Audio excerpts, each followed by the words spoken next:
Bienvenidos a Conversaciones Convergentes. Estamos aquí en la Torre Odeón, en el edificio WeWork, muy cerquita del Obelisco, en la ciudad de Buenos Aires, donde vamos a charlar ahora con Daniel Feijó.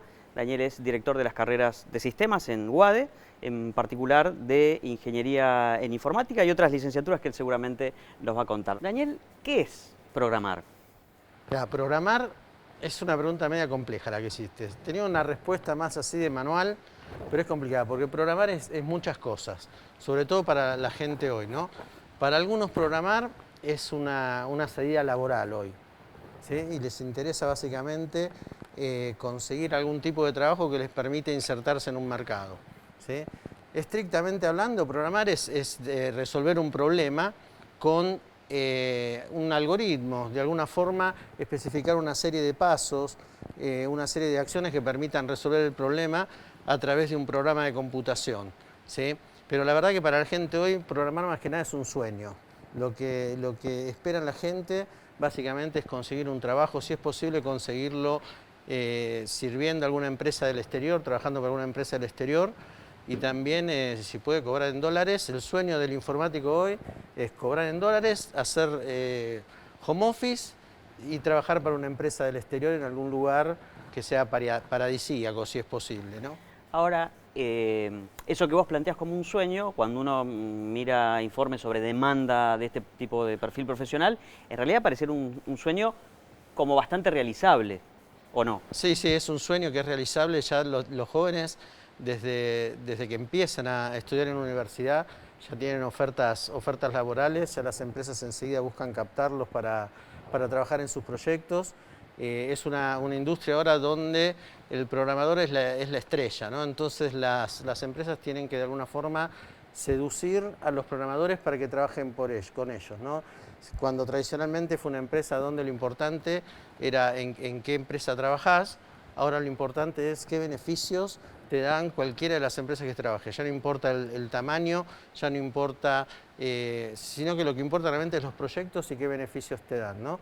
Y el mundo hoy en día está lleno de puestos de trabajo en informática. En Argentina hay un informe bastante tradicional ya de hace unos 4 o 5 años que dice que hay más de 100.000 puestos de trabajo por cubrir, ¿sí? 100.000. 100.000 puestos de trabajo por cubrir. Ha habido programas de gobiernos anteriores con este tipo de números, y en el mundo es un momento donde la industria está en un momento fantástico por la cantidad de trabajo que ofrece, por las transformaciones que están ocurriendo. ¿Y programar desde el origen de la informática fue siempre lo mismo? Sí, básicamente desde que, mira, a mí me tocó ingresar al mercado laboral en el año 87, ¿sí? La primera computadora que toqué fue una computadora famosa, que era una computadora marca Apple, la Apple II famosa, que es una computadora de culto hoy en día, y básicamente y que está muy en la historia de Steve Jobs, ¿no? Está muy metida en la historia de la informática, sí. Y básicamente el hecho de programar en esa época con BASIC, que era un lenguaje de programación completamente precario, Rústico. siempre fue el hecho de plantear un problema y la serie de pasos que lo podrían resolver. Y sigue siendo eso. Y sigue siendo eso, con diferentes técnicas, diferentes motivos, más ágiles, más estructurados, con diferentes sabores de lenguaje de programación. Y la realidad que tenemos también es que ahora ya en el mercado laboral todos los trabajos requieren la habilidad para resolver un algoritmo, ¿no? Para poder plantear una situación y resolverla en una serie de pasos que permitan trabajar, que permitan realizar una tarea. Ya no es un ámbito exclusivo de lo que son los expertos, los técnicos en informática. Te voy a preguntar como si fuera un estudiante. ¿Tiene mucha matemática? Depende, es una buena pregunta, ¿sí? Depende del segmento del mercado donde te quieras orientar. Si vas a trabajar lo que se llama software de base, ¿no? Software que permite realizar ciertas tareas donde se reusa software, donde se reusan componentes. Esto suele requerir bastante matemática, especialmente en la parte de motores de videojuegos, o lo mismo también en algunos algoritmos para lo que es ciencia de datos. También se requiere un nivel de matemática por ahí un poco superior, en inteligencia artificial, por supuesto. Hoy todo eso está en auge, con lo cual uno podría pensar que es requerido, ¿no? Pero hay muchos puestos de trabajo que no requieren un conocimiento avanzado de matemática, sí un pensamiento lógico, un pensamiento computacional basado en la estructura que las matemáticas dan a nuestra forma de pensar, que sí es un requerimiento para todos, ¿no? Pero ya no es exclusivo, como decía antes, de la informática en sí. Definime pensamiento lógico computacional, como si estuvieras en una clase. Bueno, pensamiento computacional es una metodología para resolver justamente problemas a través de una computadora, ¿sí? Lo primero cuando enfrentamos un problema es descomponerlo en partes más sencillas que sean más fáciles de responder, ¿sí? Así que esa es una tarea que hacemos siempre. Estamos acostumbrados ya al refrán que dice dividir para reinar, y es algo que hacemos siempre cuando nos enfrentamos a cualquier problema. Después de eso podemos hacer otra tarea que es identificar patrones, similitudes entre los componentes que tienen una solución o un problema, ¿sí? Después, luego, finalmente de que identificamos patrones, dividimos el problema en sí, lo que hacemos es empezar a pensar cómo resolverlo, qué pasos tenemos. Es lo que llamamos algoritmia. Es como si fuera la receta. Necesitas una receta para hacer una torta, que es algo que se entiende perfectamente. Bueno, un algoritmo son los pasos que vas a utilizar para resolver y resolviendo paso a paso un problema. Entonces, cuando las personas, los jóvenes, adquirimos desde pequeños ya esta forma de pensar, que es similar a la forma que piensa un programa de computación, empezamos a ver la realidad como problemas para resolver. Y realmente nos acostumbramos a hacerlo y tenemos éxito en poder lograrlo.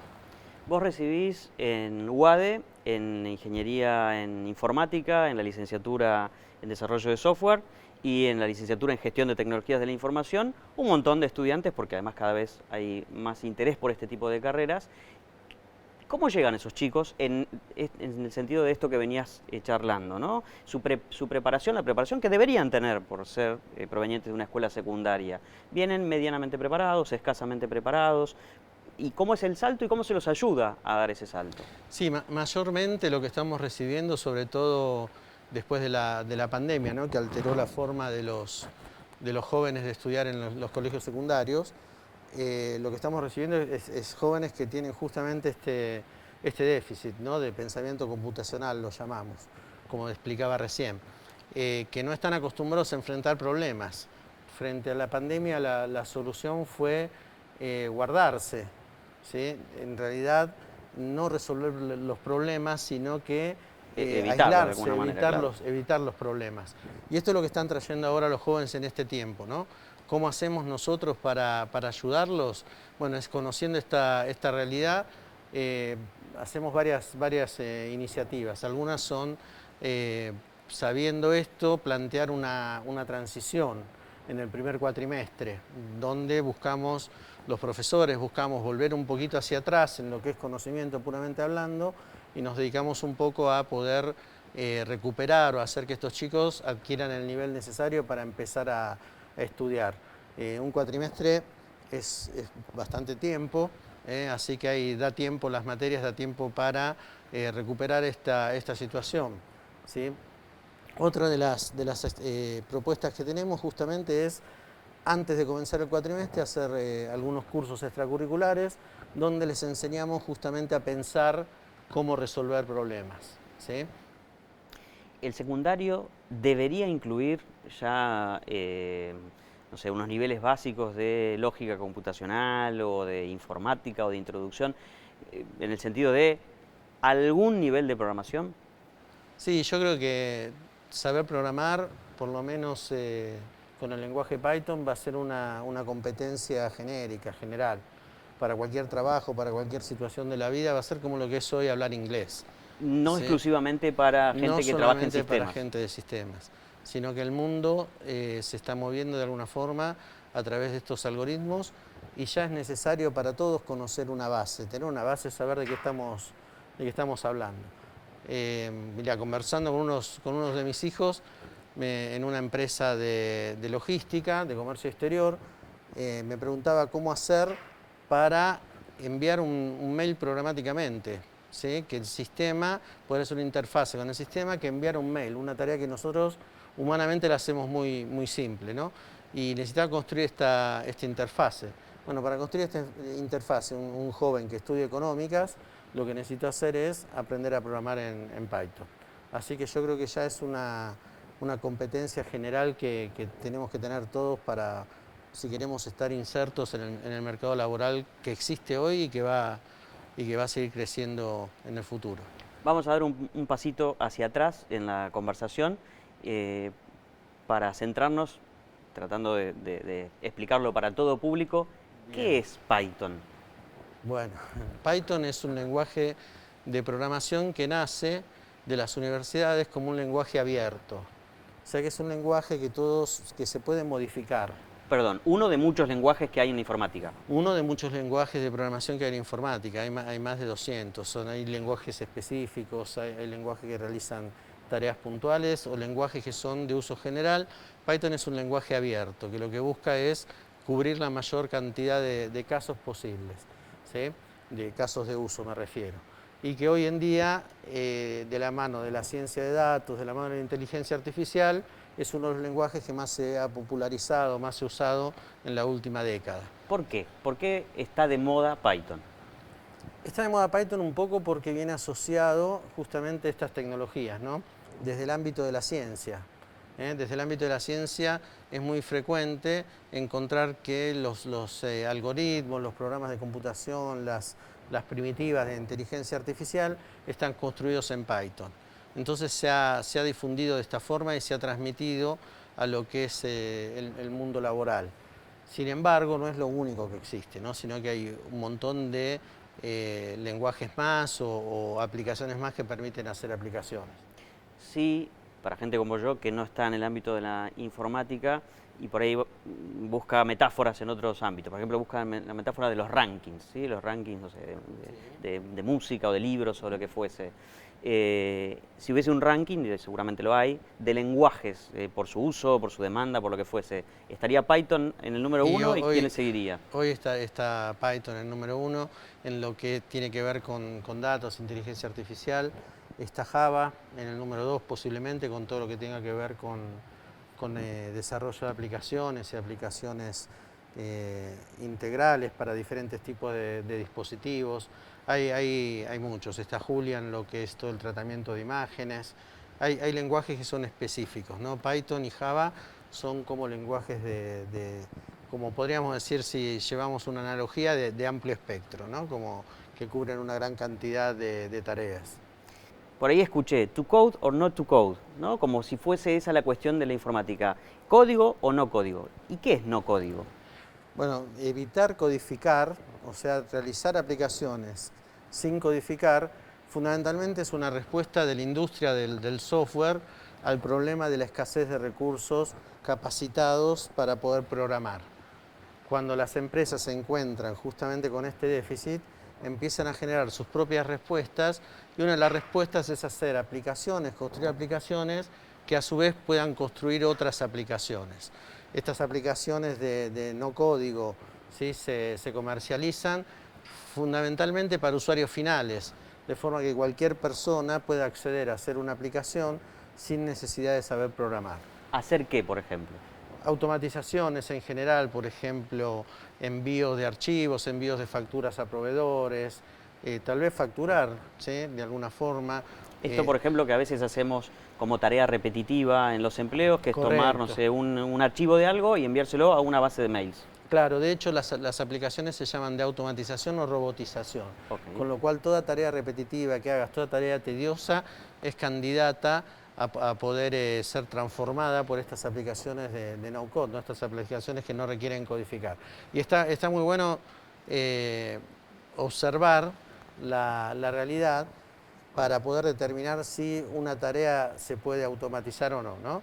Hay una forma muy sencilla, muy característica, que es observar los escritorios, ¿sí? Si yo miro los escritorios y me encuentro entre los elementos de un escritorio que tiene una cantidad de sellos, un tinta para recargarlos, tijeras, papeles, ¿sí? Formularios. Bueno, lo que veo ahí es que todavía hay un proceso que se está desarrollando que es muy manual y que requiere ser sellado varias veces, ¿sí? El sellado habla de un flujo de trabajo y una validación, una verificación.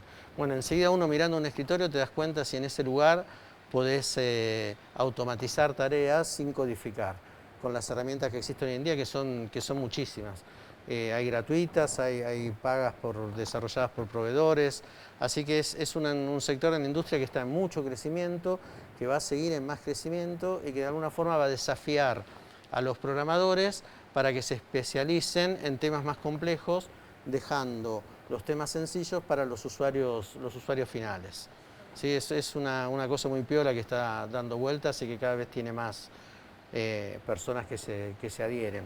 ¿Y cuáles son esas tareas más complejas, esa demanda más compleja que requiere talento más específico y que hace que ese talento haya tenido que desarrollar otras aplicaciones para liberarse, si se quiere, de esas otras tareas que son más fácilmente automatizables? ¿Dónde está el foco de la mayor complejidad dentro de la informática? El foco de la informática de los informáticos tradicionales se va a llevar a cabo fundamentalmente en lo que es integración de aplicaciones, todo lo que sea interfaces para que aplicaciones en la web se conecten con aplicaciones móviles o con procesos batch o con sistemas que están funcionando en paralelo, que son fabricados por diferentes fabricantes, que tienen tecnologías completamente diferentes.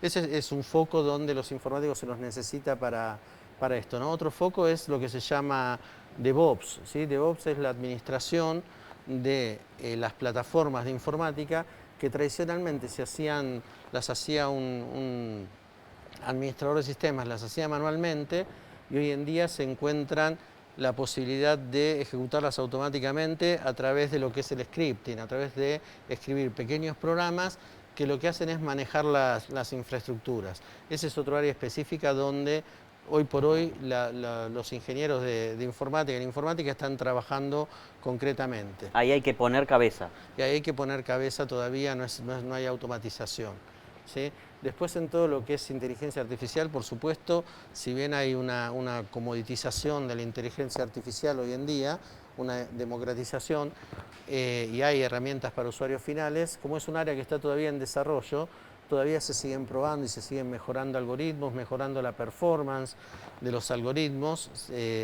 Una aplicación de inteligencia artificial en general, por la cantidad de matemática que tiene que ejecutar, requiere equipamiento de hardware más caro. Entonces todo lo que es optimización de performance, optimización de base de datos, optimización, paralelización de accesos, todavía sigue desarrollándose. Un pasito para atrás de vuelta. ¿Qué es, qué hace y para qué sirve la inteligencia artificial? Bueno, la inteligencia artificial originalmente, como la pensó Alan Turing, que es como el héroe, el prócer de la inteligencia artificial, él buscaba hacer una máquina que emulara el pensamiento humano, ¿no? Y tiene desarrollado un test famoso, donde para comprobar si una máquina es inteligente, la pone en dos habitaciones distintas, una máquina, una persona que va a desarrollar la misma tarea, ambos van a resolver el mismo problema, y una tercera persona que sea un juez, ¿sí? Se les tira un problema para resolver, tanto a la máquina como a la persona, se valida que no haya habido ningún tipo de conexión, de comunicación, y el juez se fija si alcanzó la misma solución. Si la máquina alcanzó la misma solución que la persona, se infiere que ese pensamiento es humano, lo realizó como el humano. Entonces una inteligencia artificial busca emular el pensamiento humano. Esa es la definición tradicional y más clásica de lo que es inteligencia artificial. Después hay millones de variantes, pero todos respetan a Turing como uno de los creadores y como Conceptualizadores, ¿no? conceptualizadores del término. Y por eso también se habla de redes neuronales en informática. Redes neuronales es una técnica basada en el estudio de las neuronas del cerebro, una técnica de capas, donde un problema, una variable, no solamente se le aplica una función, sino que se le aplica una secuencia de funciones para obtener un resultado, y al procesar esta cantidad de capas se puede realizar una inferencia que por ahí de otra forma no hubiera sido posible calcular. Y eso está basado en el funcionamiento de nuestro cerebro, de las redes neuronales.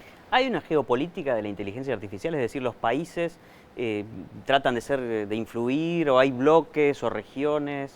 Sí, sí, por supuesto. Como en todo, básicamente hay que pensar que la inteligencia artificial también está desarrollada también como un arma, ¿no? En algunos aspectos, sino como un tema de defensa nacional. Por supuesto que hay geopolítica, los bloques geopolíticos son los conocidos, ¿sí? Occidente y tal vez Oriente, la China, con esquemas por ahí distintos de desarrollo y situaciones distintas de desarrollo. Básicamente la inteligencia artificial sale de las universidades y se lleva a la industria, ¿no? Y los gobiernos en eso tratan también de captar. Y también están las personas, los grupos que tratan de mantener su independencia, de mantener que el código sea abierto, que sea seguro, pero tratando de mantener independencia de gobiernos o de situaciones concretas, coyunturales, de geopolítica que estén vigentes, ¿no? Ya que estamos por ese terreno, si yo te digo ciberseguridad, ¿vos qué me decís? Y ciberseguridad es un mundo aparte, un submundo. Un submundo dentro del amplio universo de la informática. De la informática, una subcultura. Estamos todos afectados por eso. No nos damos cuenta, es como que vivimos en una capa. Nosotros usamos mucho la expresión de capas porque los modelos de redes se estructuran en capas.